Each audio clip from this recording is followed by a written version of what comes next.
ఒకనొకనాడు త్యాగరాజస్వామి వారు దక్షిణ దేశంలో వచ్చిందే ఒక్కసారి యాత్రకి. ఓ జమీందారు ఇంటికి వెడితే ఆ జమీందారు గారు ఏదో 500 రూపాయలు ఇచ్చాడు. ఇస్తే శిష్యుడు అన్నాడు, మా గురువు గారు డబ్బులు ఇచ్చుకోరు అన్నాడు. మీ గురువు గారు శ్రీరామనవమి ఉత్సవాలు చేస్తారు కదా, ఉత్సవానికి ఇస్తున్నాడు, ఇది రాముడి కోసం ఇచ్చాను తీసుకోమన్నాడు. రాముడి కోసం ఇస్తే మా గురువు గారి కోసం కాదు కదా, అతను తీసుకుని ఆ పల్లకి బొంత కింద ఎట్టాడు. పల్లకి వెళ్ళిపోతుంది అరణ్యంలో. మర్నాడు దొంగలు అట్నుంచి వచ్చారు, అందరూ పారిపోతున్నారు బాటసారులు.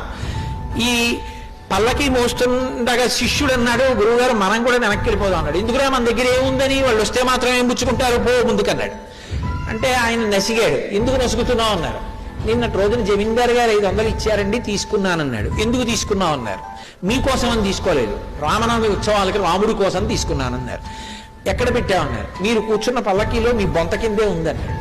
అయితే అది నా డబ్బు కాదుగా, రాముడిది కదా. అవును, రాముడు ఇచ్చుకోవాలనుకుంటే దొంగలకి ఇచ్చుకుంటాడు, దక్కించుకోవాలంటే దక్కించుకుంటాడు, నీకెందుకు నాకెందుకు పద. పల్లకి వెళ్ళిపోతోంది. దొంగలు రానే వచ్చారు. వీడు ఒక్కడు ధైర్యంగా వెళ్ళిపోతున్నాడు ఏమిటంటే పల్లకి దగ్గరికి అంత దూరం నుంచి కొంచెం దగ్గరికి వచ్చారు.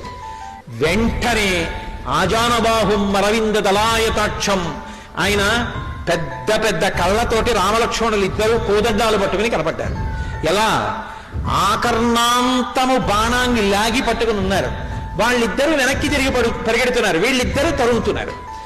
అలా చాలా దూరం వెళ్ళిపోతున్నారు. కానీ వాళ్ళు మధ్య మధ్యలో వెనక్కి చూడడం, ఎందుకంటే బాణం వదిలేస్తే వదిలేశారు కానీ ఇంత అందంగా ఉన్నారు ఏంట్రా అని చూశారు. చూసి చూసి పారిపోయారు.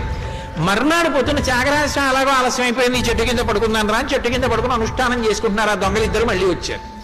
వచ్చి నేల మీద పడి నమస్కారం చేసి, అయ్యా బుద్ధి గడ్డి తిని మీ దగ్గర ఏమైనా ఉందేమో, దొంగతనం చేద్దామని వచ్చాం కానీ దొంగతనం ఏం చేయలేదు కానండి, ఎవరో ఇద్దరు మమ్మల్ని చంపడానికి ధనస్సు పట్టుకు బాణాలు పట్టుకుని వచ్చారు, ఎంత బాగున్నారో మీ సేవకులు, మమ్మల్ని కొట్టేస్తే కొట్టేశారు కానీ ఒక్కసారి వాళ్ళిద్దరినీ చూపిద్దురు అన్నారు.